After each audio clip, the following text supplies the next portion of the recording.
function of a society is to fully embrace the uniqueness of all of the elements. All of the elements are supposed to be there. Frank is done with IKEA. It's like, I don't even like Sweden no more.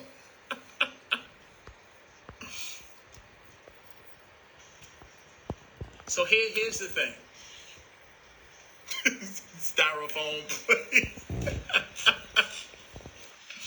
Here's the thing. If you don't fit into your community, we're talking to you. If you do not fit in your community, or it seems as if you don't fit into the community,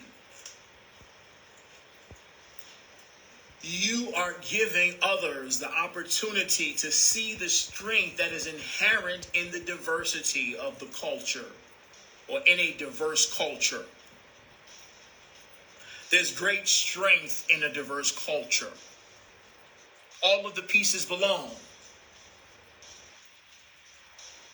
It's like the movies. I mean, once again, sometimes we'll see a movie where there's all these different clans or groups of people, and at the beginning of the movie, they all kind of not working together, similar to the Marvel universe, right?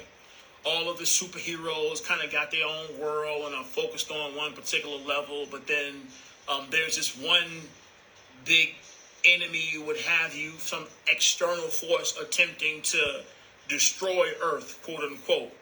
And then all of the different parts or different types of superheroes or what have you, they all have to come together and work together in order to defeat the dude, all right, the enemy or what have you. But once again, it's a crude analogy. It's just that there's a great wealth of information in that analogy. Everyone is supposed to be here. There's value that everyone brings to the table.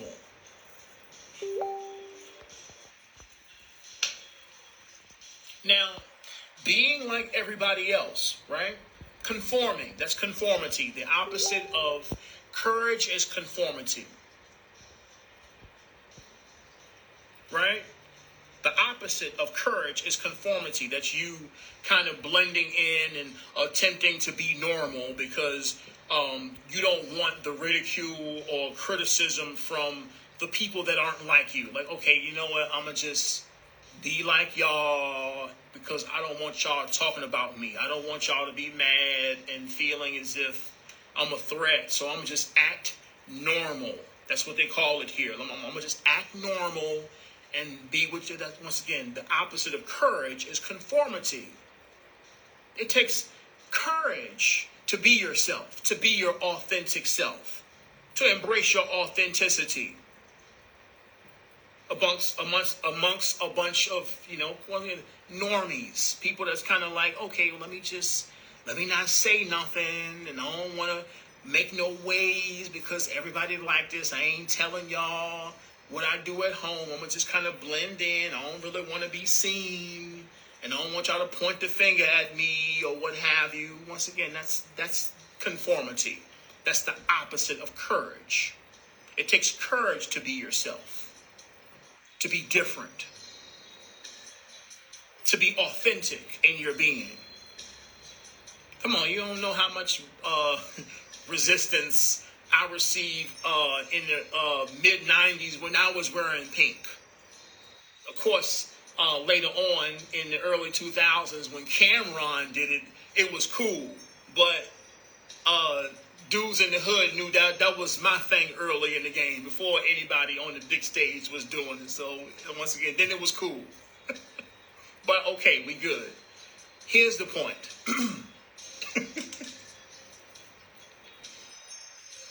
Being like everybody else will bring you comfort, right? It'll bring you a little comfort and may prevent you from experiencing people raising eyebrows at you and them little smirky faces, right? Or the dirty looks. But when you're not being your authentic self, you're not being of service to the greater good. You're not helping people or being of service to life. When you're not being yourself, But truly, you're not doing what you came here to do. If you're not doing what you want to do, you're not doing what you came here to do. You came here to be yourself. Every part of you is supposed to be there. Every part of you, every part of your being is supposed to be there. God don't make no mistakes. God did not make a mistake when you were formulated, emotionally, physically, or intellectually, otherwise. No mistakes. You're exactly who you're supposed to be. It takes courage to embrace all of that, the complexity of your being. It takes courage. Leaders are recognized based on their lack of conformity. Leaders actually embrace their authentic self regardless of who's in the room or where we at or what type of crowd and so on and so forth. No, we ain't trying to talk white and all this other kind of jazz, just earthly stuff. Like, look, there's a time and a place when it's necessary to articulate yourself. But once again, there's a lot of pizzazz and beauty in the way I express myself. Period. And once again, I'm a soul, beloved. What are you talking about? Absolutely. Leaders make everything look good. Anything look good. Look great. Because it's who I am. I'm not, you can sense when a person's faking or the outfit wearing them versus them wearing the outfit. No, once again, this is really, I'm comfortable in my own skin, regardless of what I decide to put on. Come on, y'all, if you look at Prince, he be wearing spandex and everything else, and he be walking around like it's regular. It's cool. Like, this is him. The confidence in itself is like, okay, no, you just got to, that's him. And once you see past the external appearances and what's being worn, you only recognize his aura, the confidence in his presence. That was a part of his example and some of the leadership skills that he displayed. He was here to display amongst Earth humanity, that androgynous energy.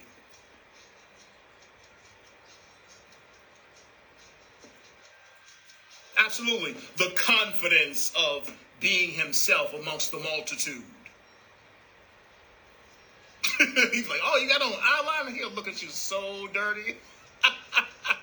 Like you was wrong.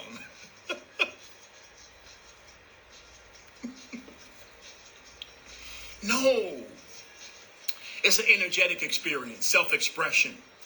The confidence to accept yourself and all aspects of your being. Beyond conformity. Once again, the opposite of courage is conformity. Yeah, come on, man. When you go, you get mad at me when you know when you got that shirt.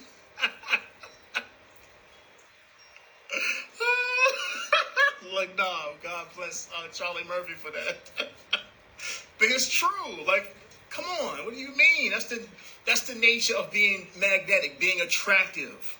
The confidence to truly be your authentic self beyond, the need or dependency on external validation. Like, no, this is who I am. This is what I felt like wearing today. I didn't wear it for you. I didn't think about you. Energetic in nature, inside.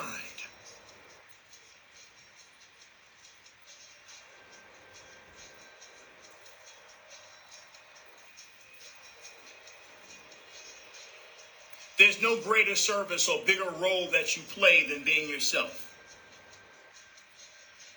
Write that one down because it's important. It's vital. It's vital to your presence. One more again. There's no greater service or bigger role that you play than being yourself. No bigger. No greater service. Your authentic self. That's what you came to earth to do after once again, all them lifetimes of experiences, all amalgamated into this one form. You're here to be yourself. Out loud, in front of everybody. compromising or kind of maybe, sort of. No, you. That is what you came here to do, primarily.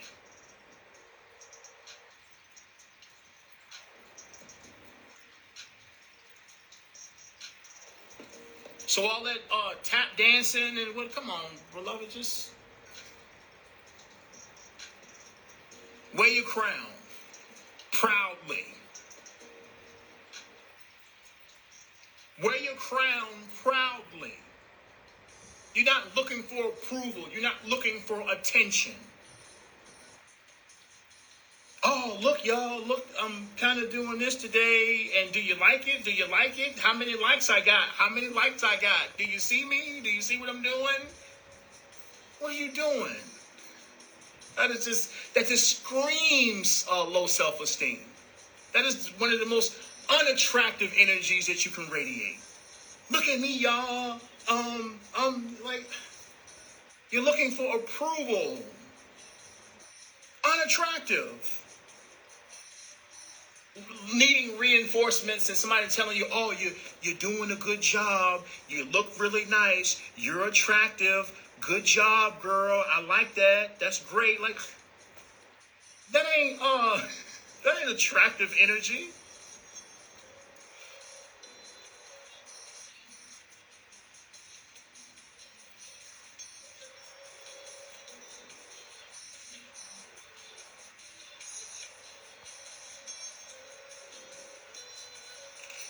Here's a secret. Here's a secret. Write this one down too. If people don't see your value or the value in your individuality, they don't see their own either. They don't see their value. They don't. If they don't see it, if there's degrading, judgmental energy and kind of laughing and pointing the finger and so on and so forth, these are souls without confidence. They don't love themselves either. That's the reason for them attempting to tear you down, because there is no confidence inside. That's what insecure people do. They pick on people. They criticize people. They don't have nothing else better to do than attempt to tear other people down because they feel shitty about themselves. So the only way in which they can boost themselves up and make themselves feel better is to talk about other people. That's the only way. Once again, all the criticism and judgment and sneaky comments, these are sad people. These are people who don't love themselves. There's no need to attempt to win their validation or approval. And now all of this is basically the sickness of the dark.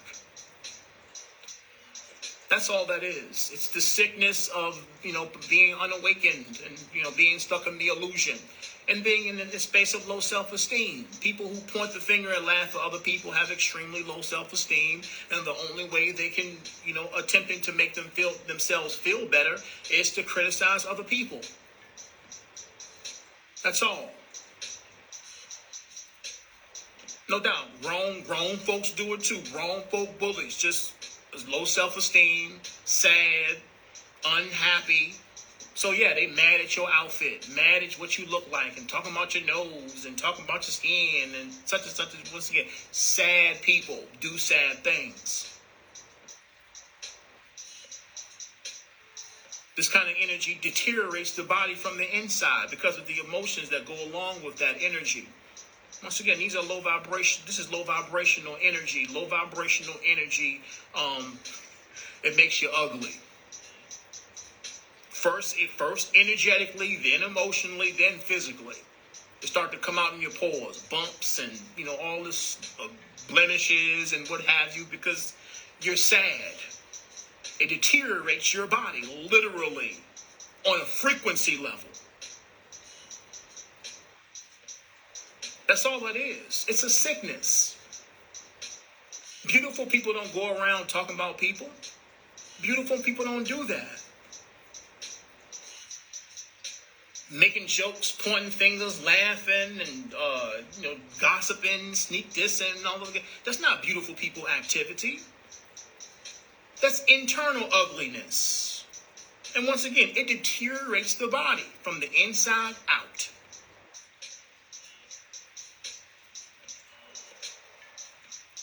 That's not beautiful people activity.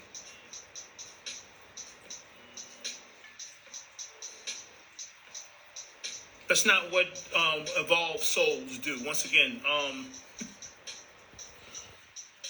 there's a line in Star Wars where Luke Skywalker as a child talks, or Anakin Skywalker as a child talks about the angelic realms. And you guys are, the angelics are known as the most beautiful souls amongst the galaxy and universe.